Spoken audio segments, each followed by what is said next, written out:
One of the things I talk about is, it's not just about having a platform speaking on behalf of other people. It's about having a platform that you speak to yourself first and being affirmative of yourself. And I had to learn that, as I said, when I was in that place of depression, nobody was going to get me out of that place other than myself. It had to be how I speak to myself. It had to be how much I love myself and the perspective I have about myself. And to actually say every single day, Hayley, take each day as it comes, but you will eventually get there.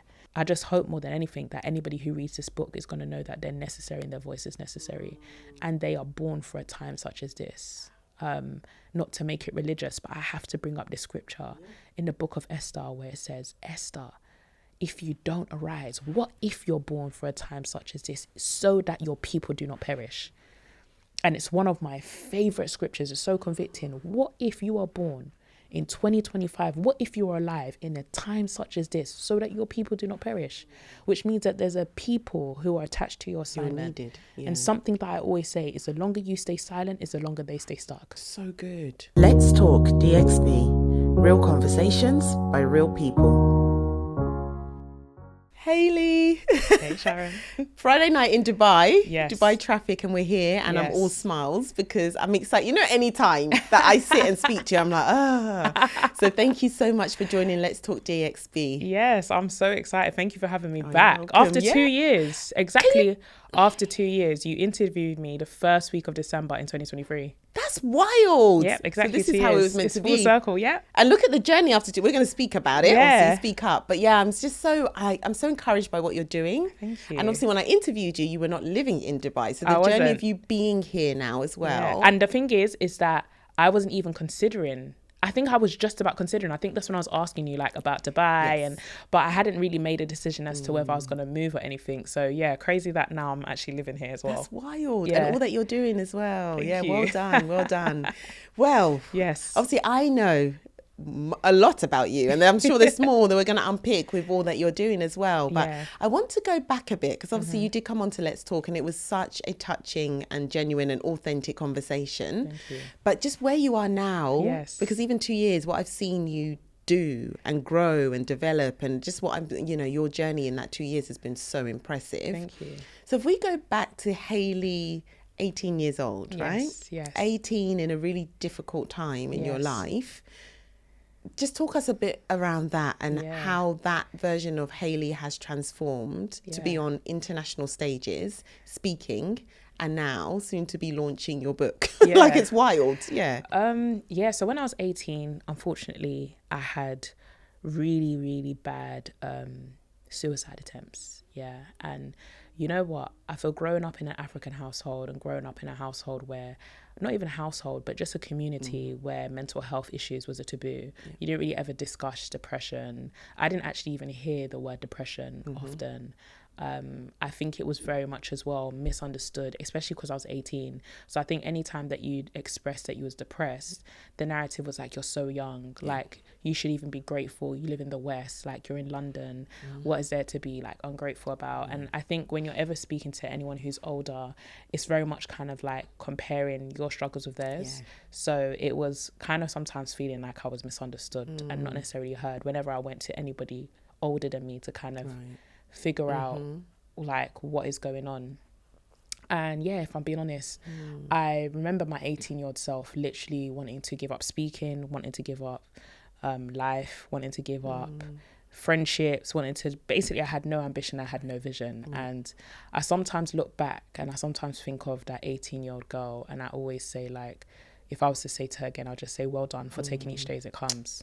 Because I think for a lot of people, when they're getting out of anything such as depression, anxiety, I think they're trying to look for a quick fix and trying to make sure that it gets, done in a day or things turn around in a day. And that's not what happens. I think the best I can say is that your mental health doesn't turn around in a day, but it's something you need to attend to daily.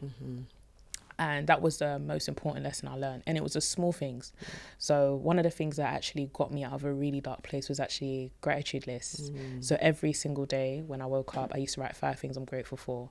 At the time that I was severely depressed, I could only think of one thing. And that thing was just life.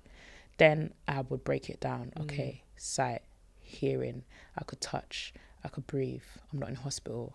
And then it got to a point when I'd realised that my list was getting now to about 20. Then it would get to 100. Wow. And that was over the span of about 4 months. Wow. That it would go from a list of 1 to literally 100.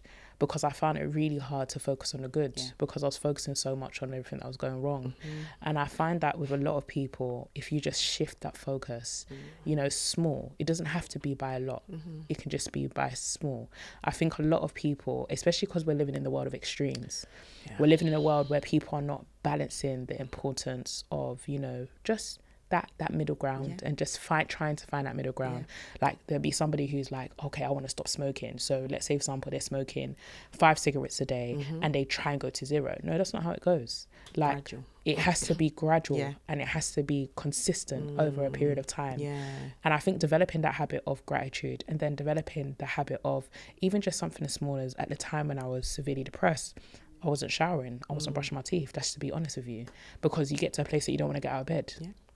So I was starting to like really encourage myself that, okay, Hayley, just do brushing your teeth, then do showering, okay, make the bed, okay, don't stay in your room, go downstairs, be in another room, you know. Then it got to a point where for a long time, for about 2 months, I didn't leave my house.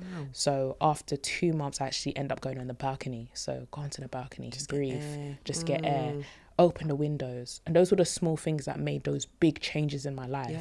So now whenever I've had episodes, hard seasons, because between 18 to now being 28, you can imagine I still would have gone through hard seasons. Of course, I still would have gone through losses. I literally just lost my grandma 8 weeks ago. So sorry. No, I lost my grandma 4 weeks ago. Then I lost my friend 3 weeks prior to that. Literally had back-to-backs. Sorry. It's all right. And so I've gone through grievances this year. I've gone through heartbreaks this year. I've gone through so many different things that have happened just this year alone. Even moving to Dubai came with a lot of shifts that mentally I didn't even prepare for. You know, upping your life and moving to a complete different country, I don't think anyone can prepare you for that. Easy. Not physically, spiritually, emotionally, mentally. Even just being more exposed to the sun was something completely different. But I learned to extend grace. And when I think about that 18-year-old girl, that was the first moment she had learned to extend grace to herself. Good. That was the first moment. And I think I've carried that for the past 10 years. Good. That it's okay for me not to know something. And there's something that Frank Ocean says. I think it's a concept called Godspeed. Well, I heard someone say it's by Frank Ocean. I'm not too sure if it is. But just this concept called Godspeed, which is forgiving your former self because that was the best they knew at the time. And I think, especially because I've achieved a lot quite young, I was very hard on myself. And I'm quite I don't want to say it's not even just about being a high achiever. I hold myself to a high standard as well. So I'm quite hard on myself. And I've had to kind of remind myself constantly that, Hayley, you have to make sure that you're doing something from a place of rest and from a place of gratitude and from a place of wholeness, and not for it. So right. Because there's a lot of people who are trying to do it for that applause. You have to do it from applause. You have to find that. And that's why for me, my faith is such a big deal, because I have that peace knowing that, Hayley, you're not doing this for approval. You're doing this from God's approval. You're doing this because you want to impact. You're doing this from that whole feeling you get in every single day, that you're grateful for breath, grateful for life. Like, do it from, not for. That's so good. And when I shifted that perspective that, Hayley, you're not doing it for them. You're doing it from a whole place. You're doing it from healing, not for healing. Because I think, as I said, a lot of people are trying to look for the approval of man, looking for the applause, looking for the virality, looking for the viral content, looking for the numbers. And that was me when I first started off. And there's still moments I will catch myself. Why? Because of the ego.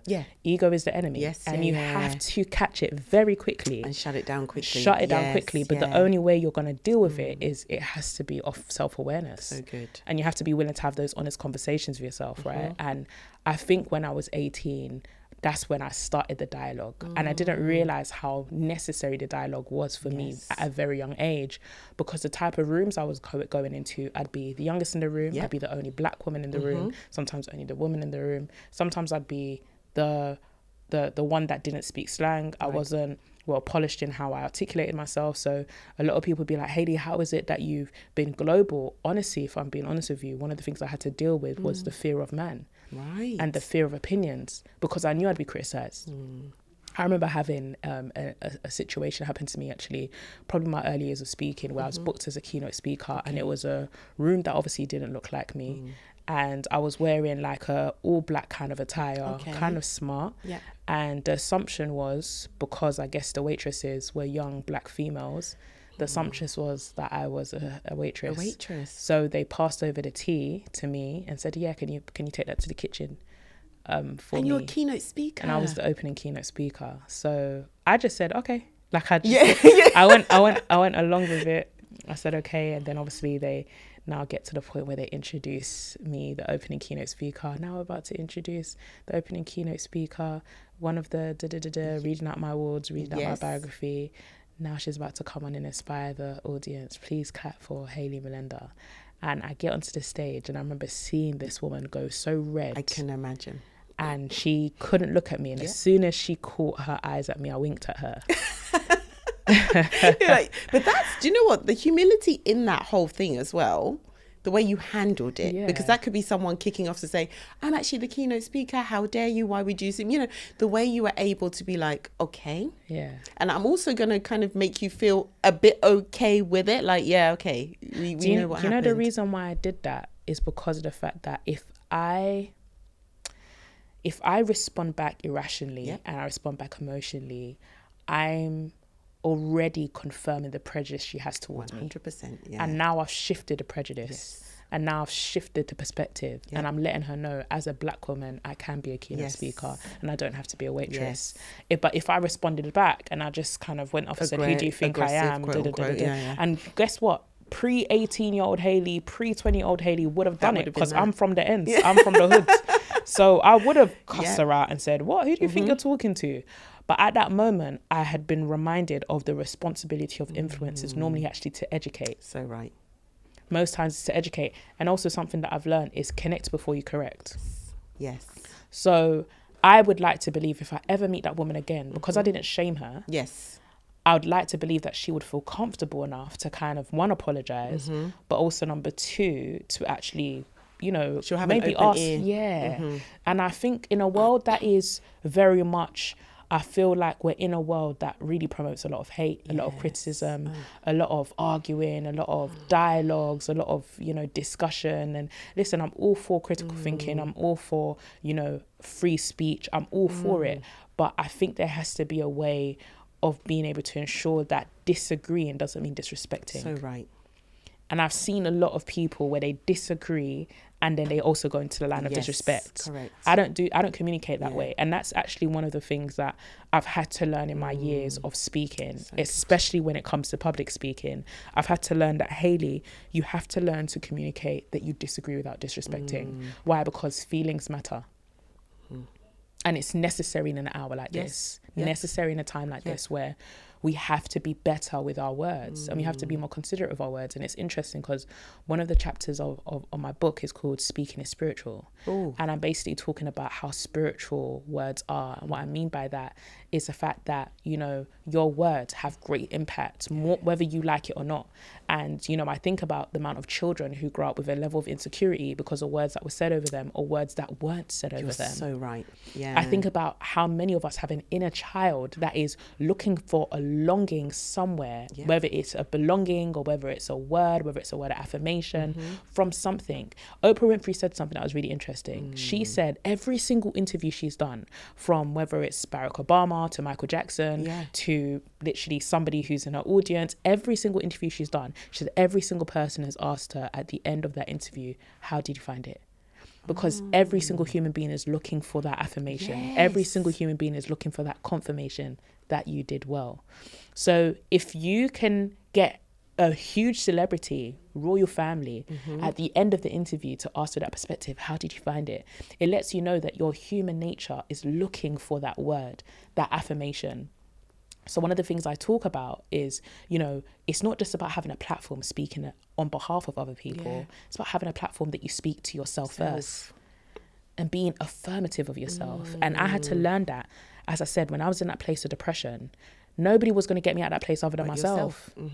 it had to be how I speak to myself. It had to be how much I love myself and the perspective I have about myself. And to actually say every single day, Hayley, take each day as it comes, but you will eventually get there. And now when I look 10 years down the line, where I mentor a lot of young girls in the area of mental health, I always tell them this story and just say, keep holding on. Keep holding on. And what I get them to do a lot of the time is the affirmation and the gratitude list. They hate it. A lot of the time they respond back to me saying, Hayley, this is dumb. I don't want to do it. I don't want to do it. Yeah, even just the energy to be like, pick up a pen and paper, you know, like it can take a lot if you're not in the right headspace. I just tell them, do it on your phone. Start with your phone. And they say to me, I can't do it. I hate it. But I say to them, if you can develop this habit very early on, there's going to come a time when the world is going to remind you of all your problems. You have to physically be disciplined enough to remind yourself on your blessings. Because there's always going to be problems, but there's always going to be blessings. You're right. And the question is, which one are you going to focus on? You know, when they talk about Jay-Z, I've got 99 problems, but ain't one. But I always think about, I've got 99 problems, but I've got 99,000 blessings. Oh, I like that. So can you find those blessings? Because they're everywhere. Just even just a little thing where I got to a place one time early this year, business was low, right? Cash flow was low. I think anybody that goes into entrepreneurship, you know how it feels when cash flow is bad, and you ask yourself this one thing: did I make the right decision? Right. Should I go to a 9-to-5 for financial stability? You know, should I just quit business? Business is hard. But one of the things that I had to even get to a place of gratitude for was saying, God, thank you for allowing me to have enough income that I could pay my rent. Right? Just little things like that. Little things like that you can forget. Like there's some people that unfortunately they don't have that blessing. Yeah. But the fact that you can get to a place of, I can pay my rent. Yeah. Or I can afford food today. I can eat. Not even just I can eat. I have intestines that can digest my food. Something small, because it's one thing about having wealth. It's another thing having health. Oh, because there's something that I read, and it changed my life, where it says a healthy person can have 1 million wishes, but a sick person only has one, which is to get better. Doesn't matter. And that sick person is not depending on their class, their wealth, their race, their age. It doesn't matter. As long as they're sick, they only have one wish. That's the one wish. Wow. It's to get better. But a healthy person, you can have 1,000 wishes. But if you're sick, you're only asking God for one thing: heal me. And the desperation in that ask as well, because what else do you have? What else do you have? Don't matter, because everything else you want is rooted in that one thing. Yeah. The healing. You're so right. Yeah. Now speak up. Yes. Now you've already touched on stuff, because I was like, who was speaking into you? But you were speaking into yourself at that like 18-year-old who needed to kind of get out of that mindset, who needed to get up, who needed to speak life.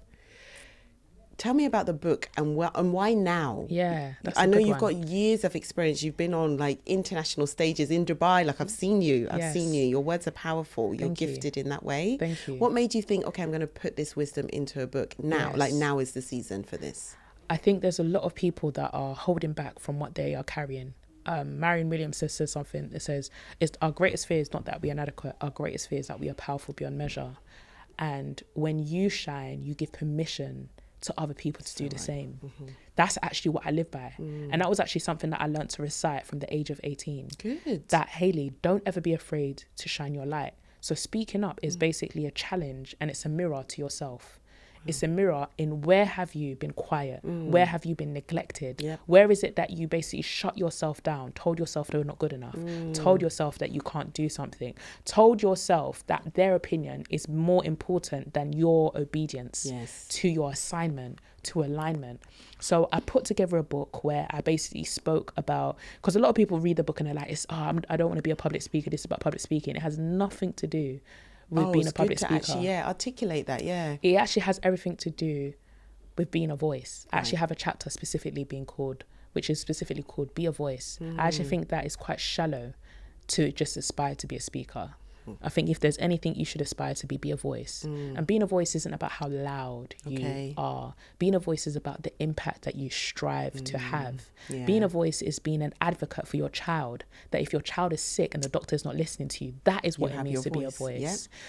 Being a voice is being able to stand up for misogyny in your workplace, being able to stand up to the bully. Being a voice is being a child and you see someone being mean to somebody else and you say, that's not nice. That's what it means to be a voice. Being a voice voice is you being able to sing on the stage, regardless of the fact that you've had somebody around you tell you that nobody becomes singers, nobody can succeed as a singer. No, it's you basically being a voice and saying, I'm going to do it, even though I don't have a blueprint and even though I may not have support. Good. Being a voice is being the first entrepreneur in your family, even though everyone said you should be a doctor. That's what it means to be a voice. It means to basically go against the status quo and go with your conviction and not just opinion. And I find that that's my story. My story is I'm a young black girl from inner city London, and everybody told me as a black woman you will never get paid to speak. Your voice is not necessary. I spoke a lot of slang and they said, someone like you should never speak in corporations. These are the type of things that I heard growing up. Wow. But I had a choice whether I was going to go off opinion or conviction. Yep. And I decided, as I said, the first person I'll speak to is myself. The second thing I'll speak to is my circumstance. So I actually talk about the power of speaking to your circumstance and how much words shift reality. So I have, as I said in that chapter, Speaking is Spiritual, I refer back to when I was 15 years old and I had a map. And literally, I've actually got, funny enough, I literally found a notes page from 2016 where the gratitude. So I got to a point where I became so obsessed with gratitude, and I'm still in that place where I like to thank God in advance. So I literally have one. I'll show it to you after. I literally have a note where I say, thank you, God, that I'm booked to speak in Dubai. And I wrote that in 2016. What? And I've got it in my notes. I'll show it to you after. 2016 as well? I wrote it in 2016. Can I just... When I was 18. When I was in that place of depression. How do you stand firm on that? Because my thing is, like, I will say something and I'm like, it's been about a year, it's been 2 years now. Like, how do you stay firm in that conviction of, I've put this down? And obviously it materialized, right? You're here. Like, God is great and he's doing his thing. But that's a lot. I hear a lot of people say, like, I just don't know. And then you start to doubt. Then you start to talk the negativity into... the reality looks like this dream is too big. How did you stand firm in, and not even that, anything that you've written down? So I'm gonna put it back in your shoes. I'm not a mother yet, but you're a mum. And you carried your son. I'm assuming you carried him for the full term, right? So you carried him for the full. Thank God. We thank God that you were able to do that. So where you've got a son, you understood when you first got pregnant. I'm sure there was excitement, and I'm sure you understood that there had to be a full 36 weeks for the full term, at least to be safe. To be safe. Even though you were super excited, you understood the child had to be in your womb for 36 weeks for the full development of their organs, for their vitals, for their brain, for their nervous system. You understood there was a level of development that was necessary before the child could come into the earth. And one of the things that I have found is that I've had to understand the power of process and understand that something premature could actually limit the life expectancy of what I'm meant to be giving birth to. That's good. So I'm thinking about if your son came out at 4 months, what would be the likelihood of their survival? But not just the likelihood of their survival, but the quality of his life. So I'm thinking about, how old is your son now? He's 5 now. 5. So we thank God he's a healthy 5-year-old boy. And a lot of that was contributed to the fact that you were able to have a full-term pregnancy. A full-term pregnancy. And I find with a lot of people, they want something quickly, but they don't understand the consequence of having something prematurely. There's a consequence whenever you have something prematurely. The wisdom there. The wisdom there is so right. Because the impatience, right? And we live in such a fast-paced world. Quick, I want all of this. And that's why I thought to myself, the reason why now is because I've actually completed properly. I've been speaking since the age of 15, 28 now, 13 years. This is what it looks like to have 10 years consistently on one thing. Wow. Which is my speaking career. 13 years, but I'll say 10 years, but because I started taking it more seriously when I was 18. Because that was the first time I ever got paid, was when I was 3 days before my 18th birthday. Wow. Was the first time I got, 3 days before my 17th birthday is the first time I got paid. For my 18th birthday is when I incorporated my business. So I've been 10 years in business. Such a young age. Congratulations. Thank you. At 18 to even have that mindset of I incorporated my business. I got £50. I paid company's house. I incorporated my business. That business got dissolved because I didn't handle my tax properly. It's learning though, right? I mean, you know what? Young age, it wasn't even that I didn't handle my tax properly. I think I made like a couple of thousands. I still was under the threshold. Right. But, HMRC was asking me for all these documents and I couldn't afford an accountant. And I was like, I'm closing my business. I was like, I'm going to dissolve this. I don't know what I'm doing. And then I actually re-registered my business again when I was 21. And you got the wisdom around and I what had that the wisdom. means. I got an accountant and I tried to do things properly. And this book is not just about my speaking career. Of course, I'll talk about my speaking career. I'll talk about the things that I've learned and how I've been able to be booked and busy, and how to get big clients, and how to grow your personal brand where I've got like hundreds of thousands of followers. I talk about all of that. But ultimately, I talk about the life lessons that have kept me in rooms that, one, I shouldn't be qualified for. Right. Two, it's taught the lessons that have kept me grounded when I wasn't getting booked, when I didn't have money, when I didn't have anything going on for me. That is basically what the book covers. It's basically how to stay in the lane when nothing is working for you, but also how to also stay humble when there is an overflow. Because I think there's a lot of, motivation in terms of, what if it doesn't, what do you do when it doesn't work out? There's a lot of conversations like that. But what about the conversations about what if it does? How do you stay grounded? And how do you hold that? So you don't flop it? Yeah. Because a lot of people, what happens is the whole term one-hit wonders. The reason why is because they get the blessing before, I always say this, they get the promise before the process. Yes. So that's why I do believe that the 9 months is God's time frame of allowing not just the baby to develop, but allowing the mother to develop. That's good. Because a mother's not born in a day. Yes, you're so still right. learning. Right? He's 5 and I'm still learning. It's a process. Yeah. That's what, a mother's not born in a day. Yeah. But there's the 9-month processing you get to be like, oh my gosh, I'm about to become a mum. Yeah. I'm about to become a mum, And there's literally still some after the 9 months. You look at the child thinking, oh my gosh, who is this alien? What am I going to do with this alien? Right. But the beautiful thing is that you had those few months before to really process it and and the fact that even your body starts to adapt. Your body, exactly. Even the fact that your body adapts, and that's what makes me such in awe of just the fact that there's so many life lessons that are even just in a female anatomy. Yes. Being a woman, I'm very proud to be a woman. Yes. And we're in an era of, I believe it's the year and the decade of the woman. I believe the female voices are rising up. Yes. And that was why I also created this book. It's needed. So that female voices would understand you shouldn't be quenched. You shouldn't be hindered. You shouldn't be stopped. That you should be visible. You should be seen, and you should speak up. Speak up for the things that you care about. I think about the fact that we wouldn't be having a level of integration if Martin Luther King did not stand up and say that he had a dream. We wouldn't have seen the ending to the apartheid if Nelson Mandela did not stand up and say, no, white South Africans and black South Africans, you can mix. Yes. Are we still seeing, unfortunately, violence and racism? Yes, but it's not as bad as it used to be because one voice spoke up. It's powerful. Thank you. It's powerful. I think that's the thing. What you speak into yourself, how you speak life into yourself, how you intentionally try to reverse the negativity. Because life can be hard, right? Yes. It's a weight, and no one's saying, oh, you have to just be happy all the time. But also, I think you have to have the right language when you go through those difficult seasons to allow yourself to go through it, but also talk life as you can and how you can to be able to overcome it as well. So that is so powerful. Thank you.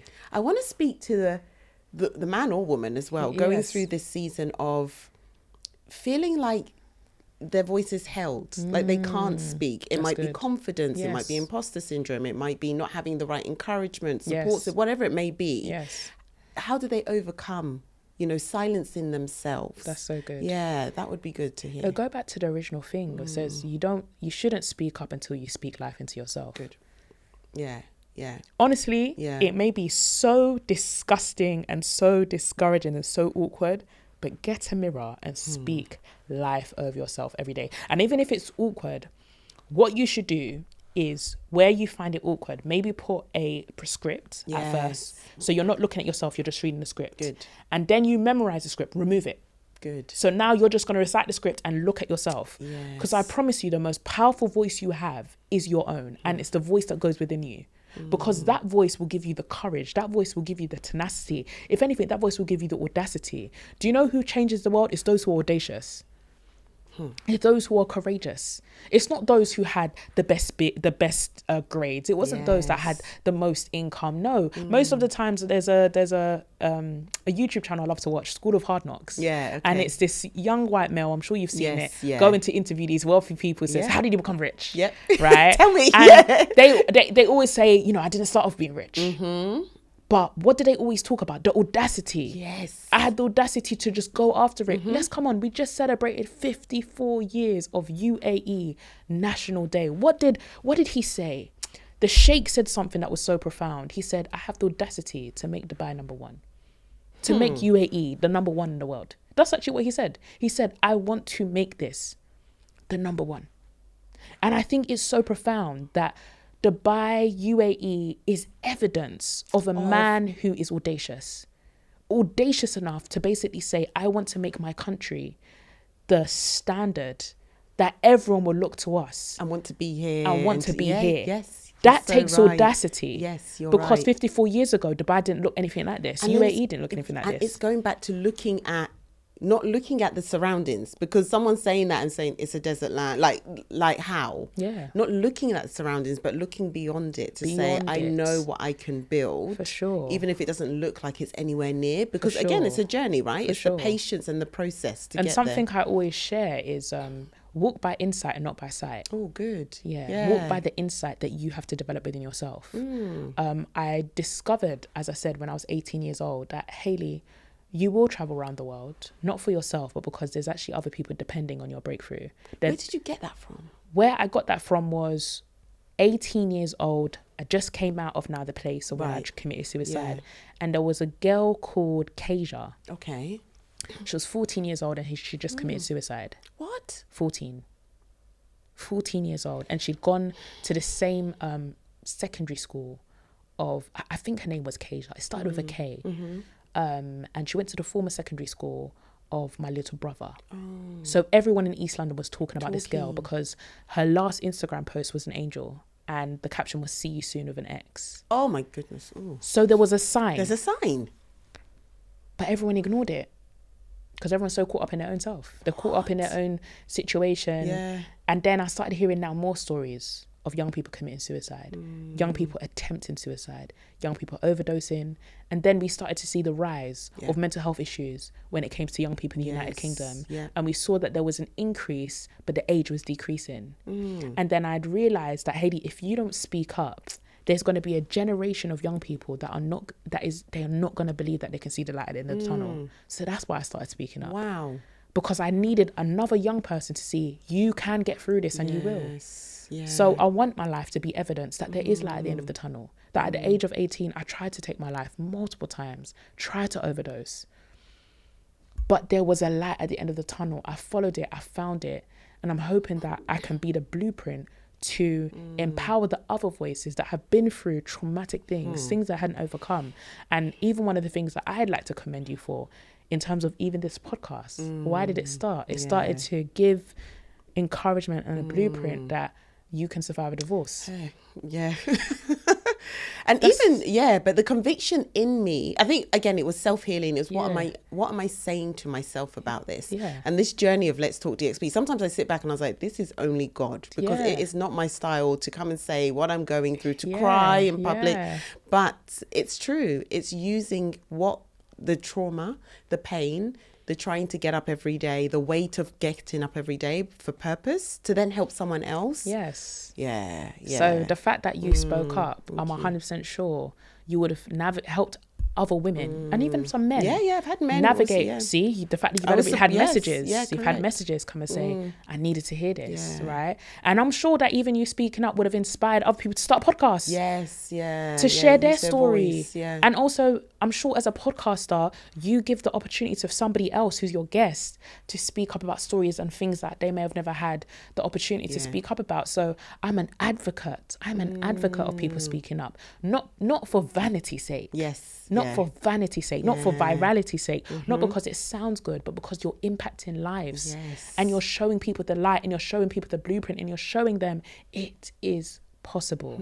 So that's what this book is about. Literally at the end of the last chapter is one of my favorite chapters. Okay, give us a sneak peek. So, just tell us a bit more. So I started off with, there's so many things, but one of my last, and please, if you're pre-order the book, order the book, I'm sure, order. I don't know when this is coming out, but by the time this is coming out my book is coming out mid-January. So if you're watching this, it'll be good time. Yeah. So if you're watching this after the 15th of January, order the book. It's going to be available Amazon, Barnes & Noble, Waterstones, globally, Amazon, everything. Yeah. But one of my favorite chapters is actually the last chapter, and literally I'll just give the title, and the title is "The Mic Is Now Yours." The mic is now in your hands. And it's basically, I've given you this whole blueprint. Yes. Of basically, now I'm passing it over to you to go and speak up. And I'm basically ending it with a chapter that says, this book was never about me. It was never about my story. I know you thought it was about me, but I even thought that's like the narrative, because it's such a powerful story as well, and you've got so much wisdom to share. Thank you. No, the book is actually about the person who's reading it. Because I do a lot of prompts. I do a lot of journal prompts. Every chapter there's journal prompts. Oh, good. So they're working through. Oh, that's good. Yeah, so it's a book, and I'm getting you to think about it in terms of, where did you silence yourself? Very good. Where is it that you thought about others? I'm taking you back to your childhood. Like, it's literally a whole journey of things and prompts that got me out of really hard places, things that got me thinking, things that I wish that I should have asked myself when I was younger, because I always say that self-awareness is the most powerful thing. Self-awareness is the most powerful thing. So I'm trying to get people through a journey and, take them on a journey of self-awareness and get them to a place of where they're going to ask themselves the hard questions by themselves as they're reading it. And also to have a book, not that it's a highlighting, it's not about highlighting, it's a book that will check you in terms of applying. I don't want it to be a book that a lot of people are highlighting and say, oh, this sounded good. No, I want it to be, I'm going to apply this. So that's I can go why, back to it. What did I write down? What did I write down? Exactly. So my aim and my hope more than anything is that this book will it will set the voiceless free. And this book will bring the voice back to the voiceless and hope back to the hopeless. That's what my prayer is for this book.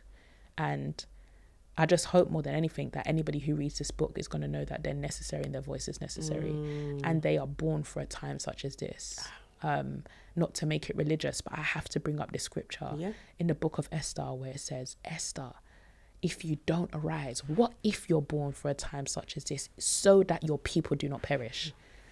And it's one of my favorite scriptures. It's so convicting. What if you are born in 2025, what if you are alive in a time such as this, so that your people do not perish? Which means that there's a people who are attached to your assignment. And something that I always say is, the longer you stay silent is the longer they stay stuck. So good. The longer you are silent, the longer they stay stuck. There is somebody on the other end of your visibility, the other end of your speaking up, the other end of your courage, the other end of your audacity. There is actually somebody else on the other end of that. So I always look at it as your destiny is like a train. Which means you are going somewhere and you think you're going somewhere, but you don't realize other people are hopping on. They don't even know that's the whole point of your purpose. Either. And if you stop, they don't reach their destination as well. They will get off where they need to get off, but you need to focus on being obedient and going to where you are meant to go. That assignment, that alignment.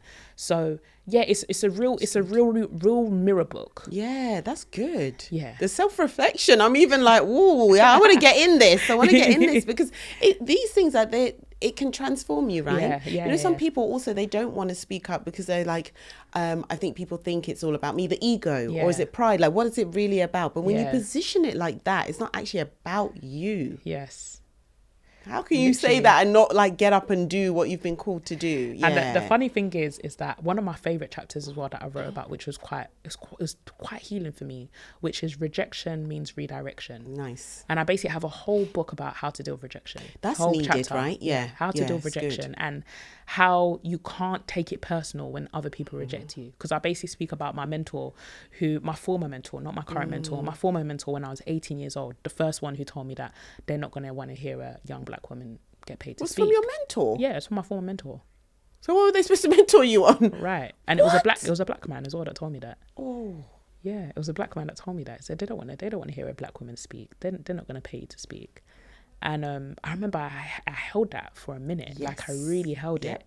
And I had to understand, one, they were projecting. I think they were, I don't want to say the word jealous. I think they were intimidated. Yes, good. That I was quite young and I was quite confident in myself.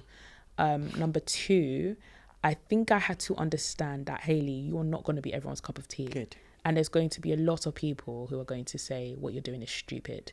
I mean, I started speaking, as I said, at the age of 15. The age of my peers didn't understand speaking at the time. They wouldn't even know what you're doing. My mum didn't even understand speaking at the time. She's an African woman. She was very focused on education. She was very much an advocate for me to go into education. And I tell her that I want to be a speaker. Mum's like, what is that? What does that even mean? What do you mean speaker? Speak. Tell me now. Speak then. And It wasn't my mum. It wasn't my mum being disrespectful or anything like that. It was just that it was a world she had never explored and never heard about. Yeah. And I think I had to literally get to a place of understanding that, Hayley, not everyone is going to understand what you do. Even till this day, 2025, I still have a lot of people that don't actually understand what I do. Like, I have people where I tell them I'm a public speaker and they're like, oh, okay, what does that mean? Like, it's with all really? Yeah, there's still some people that don't understand it in terms of that you can get paid for it. This is your business model. This is your career. Business, it's your business model. Got it, yes. And it's because it's a bit of a new industry. Yeah, that's true. It's more or less like, what I mean by new is probably the most recent 20 years. It's true. But the most recent 10 years, the last decade is probably when you're seeing actual people talking about the fact they get paid to speak. It's profitable, it's a business. Yeah, I think you're right. Didn't really know about it. So obviously, where I've been doing it for 13 years, it was like, as I said, I caught onto it very young, and I studied it very young. Good. So, pardon me. So where I feel like there's a lot of people who only now they're kind of getting some information about it, but that is where I kind of break down what speaking is as well in the book, in terms of the possibilities of it. Because something that I do outline is the fact that I've got eight different incomes from my one voice. Can you imagine? Yeah, I've got 8 different incomes. Because I've got my B2B and I've got my B2C model. Yes. So I've got my B2B in terms of workshops, speaking, keynote speaking, and then I've got my B2C in terms of communities, I've got courses, I've got all of those things breaking down. And I'm showing people that, hey, even if you don't want to be you may not want to be a public speaker, but you can get paid through podcasting. You can get paid through brand partnerships. You can get paid through keynote speaking. You can get paid through workshops. You can get paid through voiceover work. So I'm breaking down all of the options. Yes, so that you don't feel like, oh, well, Hayley, I don't want to show my face. Well, does voiceover work? Where you just read a script and get paid. It's so good. Yeah, it's so good. That wisdom around it as well. Because I think people do think, oh, I have to go on a stage and speak to loads of people. I might not necessarily want to do that. Yes. But I know I've got a voice and I've got something to say. Or I've got wisdom to share. Yeah. How do I do this? Yeah. And, I've been, it's more in the recent years that I started doing public speaking coaching. Okay. So before a long time, I did not want to do public speaking coaching. Why is that? I think I never wanted to lead from the back. I wanted to lead from the front. Okay. And I'm very big on the idea of the fact that I want to be booked enough that I can lead from experience. Right. So I didn't want to be the type of thing that says, oh, back in my day when I used to be booked to speak. No. You will see me booked. Doing it now. And you will shadow me. Yes. So I will take my mentees and the people who I'm coaching with me to speaking engagements. Very good. So they are seeing, oh, Hayley is not just somebody who's talking about something she got booked 5 years ago. Yeah. This is something that she's currently doing now. She's learning this new navigating and post-COVID and going digital and what that looks like in terms of building a personal brand and becoming a subject matter speaker. What does that look like now, rebranding? Because right now I'm kind of rebranding, and that rebrand is being now a subject matter focused speaker, which is now speaking. Yes. So before it was kind of like well-being, which I'm still very passionate about, still speak about mental health. That was my subject matter before. Whereas now it's about visibility, speaking up, being visible, being open, being seen. That's basically where now people know me for. Oh, you're too broke not to be visible. That's what people know me for. Telling people you're too broke not to be visible. Be out there. Go on that Instagram live, post that content. Good. That's now where people associate me with. Whereas before they used to associate me with my mental health story. But now even allowing yourself to rebrand. I wanted to talk about rebrand because I've seen all the great, like you're looking great and it's the right timing. But how was that process of rebranding? Because some people are like, it feels awkward to pivot, or they don't know how to have different versions of themselves in different seasons and actually tap into the growth or the learning. Because I think some people struggle with reinventing themselves. Yeah. Every plant has to go through a season for it to grow. A plant has to go through, you need the rain and you need the sun. Yes. You need both seasons in order for the plant, for there to be a conducive environment for something to grow. It's the same way with pregnancy. There's different seasons of pregnancy. Yes, you're so You've got 3 different trimesters. Yes, What you're eating in the first trimester, you're not going to eat in the third trimester. My mum's a midwife, so I'm always hearing about pregnancies. I was like, Hayley, you know a lot. I know a lot in terms of pregnancies. And there's the same thing. Anything that you want to grow has to go through the season. Even as a Christian or a person of faith, you go through the seasons of where you're maybe praying, maybe fasting, praising. You may be, sitting silent before God. You may be waiting on an answer. You may be in a place where you're working, resting. Everyone goes through seasons in their life. And if you don't recognize the season, something I'm always talking about is, it's one thing to recognize the season. It's another thing when you don't recognize the garment you're meant to wear in that season. Right. That's a very dangerous thing, because one of the things I always talk about, obviously I travel back and forth from Dubai, I go to US, I go wherever, London, whatnot. Obviously, I can wear the same clothes in Dubai every single day because it's the same weather. Yes. But I can't bring my Dubai clothes to London. Right. Because I'm going into a different season. So I can't bring the hot clothes to a winter nation. So you have to be able to adapt and pivot quickly. So one of the things that I've had to understand is that, Hayley, when you're going into a different season, there's a different garment, a different showing up that you're going to have to bring. So the 18-year-old Hayley that was speaking a bit squeaky, like sometimes my husband, because my husband does my content, he edits for me. Yeah. And I can always tell when he's editing a video of me from 10 years ago, because I sound completely different. I sound completely different. I'm a bit more squeakier. I speak way more faster. I speak with a lot more energy, whereas now I'm a bit more calm. I speak with a bit more punches. I can understand it because I've gone through life.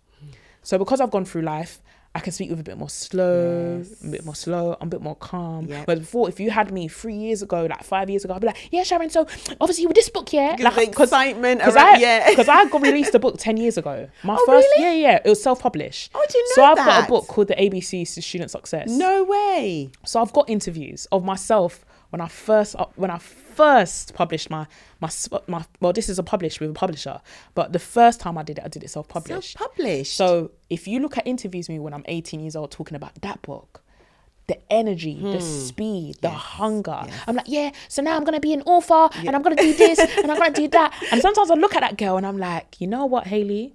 Well done that you didn't kill the fire, because a lot of things try to quench me. And the confidence. Yeah. It's just that my confidence shows up differently because I'm in a different season. Yeah. So I've got to rebrand. Am I still confident? 110%. No one can come chat to me. Yeah. I know who I am. The conviction. Word to Sinach. I know who I am. I know what God's called me to be.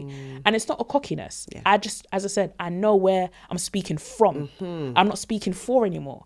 But that 18-year-old girl, she was speaking for. She wanted the virality. She wanted the views. She wanted the awards. So I remember when I first started speaking, I used to always start my keynotes with, rather than my message, I haven't mentioned awards that I've got once. But when I was 18, I would tell you every single award before I even start the message. Before you even start. Just because I was so insecure. I didn't feel, because I had, as I said, a lot of people tell me you're a black woman, you're not going to pay. So I used to be like, yeah, so I'm being recognised by the 10 Downing Street as one of the most influential black entrepreneurs for under 21s. I would share all the awards. It's got to the point where the awards that I've won, I've even lost count, with all humility. I don't really care for them. It's very nice. I just won an award when I was in London. Very amazing award, Gospel Changer of the Year. Fantastic. And I remember I literally got on the stage and, I was very humbled, and I literally just came and said to everybody, guys, don't worry about the awards, worry about what God says about you. But I wouldn't have been able to say that at 18 years old. What? Because at that time I'd have been like, yeah, this award means so much to me. But I was honoured and I was humbled. But I just went there and I used the platform to speak life into people and say, guys, don't worry whether you win the award or whatever you win the award. Are you right standing by God? That was my word that I left, and it takes maturity, and it takes seasons, it takes pain, it takes trauma, pruning for me to get to that type of message. So I think back to, as I said, my 18-year-old self, and I'm always like, you know what, Hayley, you may have not had it right, but that's okay because you were young. So even when I speak to a lot of the girls that I mentor who are young, who are under the age of 21, they might say a lot of things. I've got a mentee of mine who's 17 years old. Young, she's zealous. Some questions she asked me and I'm like, I feel to say to her, baby girl, the answer you're looking for, you're not going to get until you're 25. Because there's some mentors that came and said, Hayley, you're not going to understand until you're 25. You're not going to understand until you're married. I understand there's some things I won't understand until I'm a mother. Right. So I understand that with evolution. Certain things I might understand until I'm a grandmother. Until you're grandma. Yeah, you're so right, actually. Like there's certain things I'm asking my mum, because she's a grandma now. Yes, the wisdom. And I'm like, oh, mum, what do you think about this? And now she's got a completely different perspective. Why? Because she ain't just got kids, she's got grandkids now. And there's different perspectives that I have now being a married woman. Good. So there's certain things that I may look at before I would have been like, oh no, that's fine. And then now I'm like, actually no, as a married woman, I don't agree with that. Yeah, good. And that's okay. Before I was a Christian, there's certain things I could agree with. Now I've got a faith. I'm like, you know what? I don't necessarily agree with that. I used to drink alcohol. I don't drink alcohol anymore. And now it can be like, people around me can drink. I don't judge them. But now, living in a country that literally I can get a mocktail, I love it here. You love it, and it's normal. And there's no pressure to, you don't have to drink. Yeah, I love it here. Yeah, but good. If you told me that was going to be something I'd be happy about 4 years ago, I'd be like, no, man, get me a tequila. What do you mean that? What do you mean I'll be enjoying a mocktail? Come on, let me get a porn star martini. I would have been that girl. What, 4 years ago? Even I just stopped drinking nearly 2 years ago. Yeah. So like 3 years ago, if I had the conversation, I would have said to you, nah, like, yeah, the last time that I was here, the last time you interviewed me, I was still drinking alcohol. Right, okay. But it's not, as I said, it's not a judgment thing. It was my own personal conviction. Yeah, exactly. But as I said, that came through life choices, and that came through life where I made that decision for myself. And, you know, and I'm not afraid to say it, because there's some people who don't drink alcohol. But they don't want to say. And they don't want to say it. And that's what I mean in terms of, no, whatever choices you make, speak up about it. Yes. No, nobody can come and tell me that, oh, you're boring because you don't drink alcohol. I don't care what you think. Yeah, sure. Then all right, don't drink with me.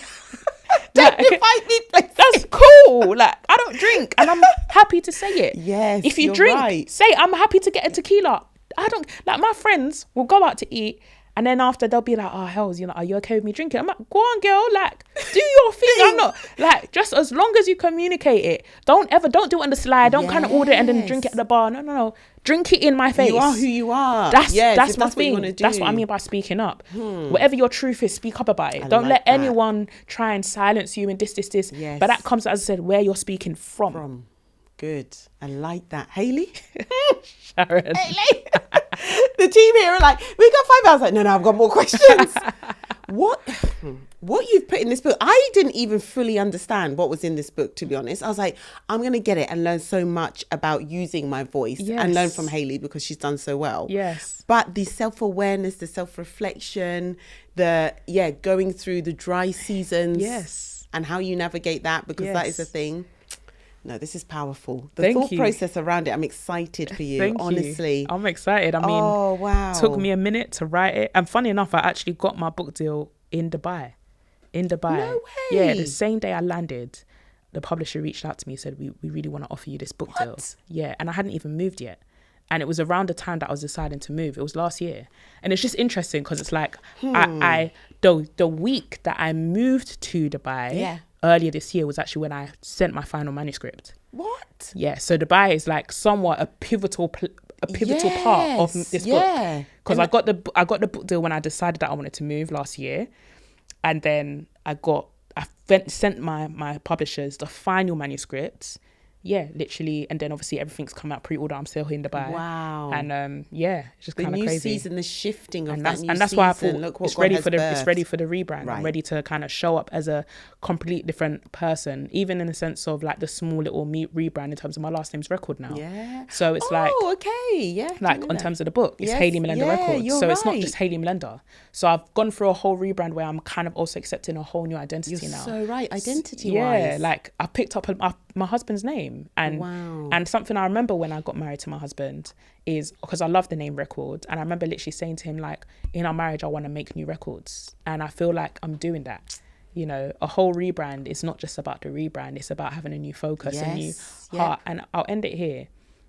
I feel like this book marks a new era for me, but it's the start of a new chapter and the end of an old one. Got it. Because this book was probably the first time when I said, you know what, Hayley, you've done a lot in terms of building up your name. Yeah. I think now it's time to focus on building up legacy. And building up legacy actually has nothing to do with how much you have. It has everything to do with how much you give. Yes. And I've literally felt that for a long time, and I think a lot of people are not ready to get to that place. And I got to that place and admitted it. And I was like, Hayley, you're actually quite selfish. Whoa, your self-awareness? Yeah. Your self-talk? I have to be. Well, I do it with God's. I'm like, okay, God, just be honest with me. What made you say that? Because I focused so much on the awards when I was younger. Right, I focused so much on getting into the right rooms. I focused so much on getting the finances and having the experiences for myself. And then I got to a place when I recognized that I actually hadn't done enough charitable work. Right. I actually hadn't done enough work where I was actually giving back to the young people, giving back to communities and doing real transformation work. And don't get me wrong, I had been doing it, but I hadn't been intentionally doing it. Right. I think I was just doing it because like, someone reached out to me, oh yeah, of course I'll help you, sis. doing that? Yeah, but it wasn't intentional where I said, you know what, tick box. So the same way how I'd have like a CRM to basically be like, okay, Hells, you got to basically book 10 speaking engagements at this price for it to be profitable. Yes, understood. How many of us actually have that type of CRM in terms of impact? In terms of, Hayley, you got to mentor this many young people, and this is the type of transformation you want to see, and that is when you're impactful. So we've got CRMs and systems that show we're profitable, but we don't actually have anything written down in terms of being impactful. So good. And that's when I'd realised that, Hells, you're selfish. Because you got something that focuses more about building your income and building your brand, and basically, I want to be in this publication and have this many awards. But you don't have that many in terms of, this is where you want to give to charity. This is how much you want to be able to impact. This is how many people you want to mentor. This is how many And then I was just like, actually, I want to focus more on that. Good. So I built a system where I could be financially free from my voice, so I could focus on the impact work. So I've done the profitable work. Good. And by the grace of God, I hope that it still continues. Yeah. But now my focus on the impact work, and that's what Speak Up is about. The more than anything, the Speak Up is about, I know you came in here thinking you're going to get a blueprint on how to make money. I'll teach you a little bit on that. That's the easy work. The legacy work is having a voice that will outlive you. Yes. And that's why I say, one of the I'll give you a title which is one of my favorite ones, which is people die, voices don't. And that's one of my opening chapters. People die, voices don't. Hayley, listen, my pre-order, I'm getting it in. That book is needed. Thank you. For so many reasons beyond what I thought it was. That's why I'm like, whoa, this is powerful. Thank you. Congratulations. Thank you. Congratulations. I can't wait for it to come out. The impact you're already making just from speaking on it and giving us, insights in regards to what we can expect. I'm looking forward to it. I appreciate it. Thank you. Well, thank you for having me, Sharon. Yeah, it's always a good one. Yeah. Congratulations. Let's talk DXB. Real conversations by real people.